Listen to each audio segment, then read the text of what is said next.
one of the 5 principles of a spiritual container that we've distilled out here at Clear Sky, we nickname structure and routine are your friends. So this isn't about having structures and routines completely over your life so that every minute is planned. So just relax about that. It's about really letting go of the structures and routines that don't serve us, the bad habits or unhelpful structures that are holding us in place, and really embracing healthy and consciously chosen ones that are taking us forward. So many of us may have resistance to structure and routine, and there are many reasons for this. And one of the reasons that we have seen is that, well, from the time we're very young, we've had structure and routines imposed on us.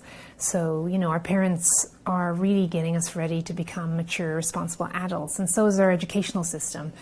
But we have been following rules, following other people's structures, our educational systems, routines for most of our life. So when it comes to being an adult, we can have sort of resistance to any kind of structure and routine, or have some kind of negative attitude towards it. Mm-hmm. The other thing we may have seen in ourselves and in other people is we can just be on autopilot, right? So we can be stuck in dead-end habits, maybe for years, or we see other people that are just really stuck in ruts.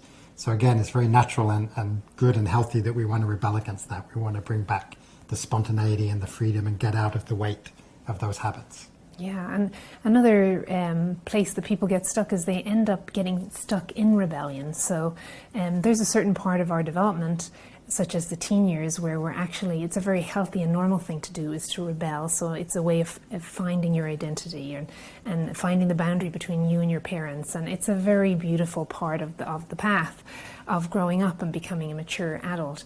But sometimes we continue to rebel in our 30s, in our 40s, in our 50s, in our 60s. And so 70s and our 80s. 70s and our 80s.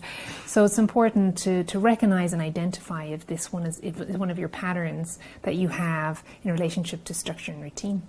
So this principle is about really taking control and making conscious choices about what are the structures and routines we want in our life. So it's about letting go of unhealthy habits, unhealthy structures of how we spend our time that aren't serving us. And it's about choosing what's going to help us go deeper, what's going to help us in our mastery, our exploration of the spiritual life. So speaking of mastery, one of my favorite professional athletes is a woman called Katie Ledecky. She is the world champion in the 400 meters, 800 meters, and 1,500 meters freestyle. And I saw an interview with her, and she talked a lot about her love for training. And she found great freedom in her training. Every day she would apply herself and be very disciplined in trying to refine the stroke or beat that time that she already had the world record for.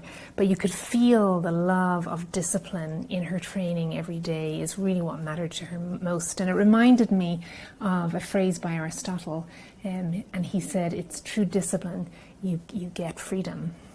Right. It's through that mastery, through that development, that training, that you get the grace and beauty of the swimmer, or the real freedom and transformation in our spiritual life. Right. So a couple of reflections for you. So have a look. What are the structures and routines in your life? How are you spending your time? What are the habits and structures you have? And are they serving you? Okay. Happy exploring. Have fun.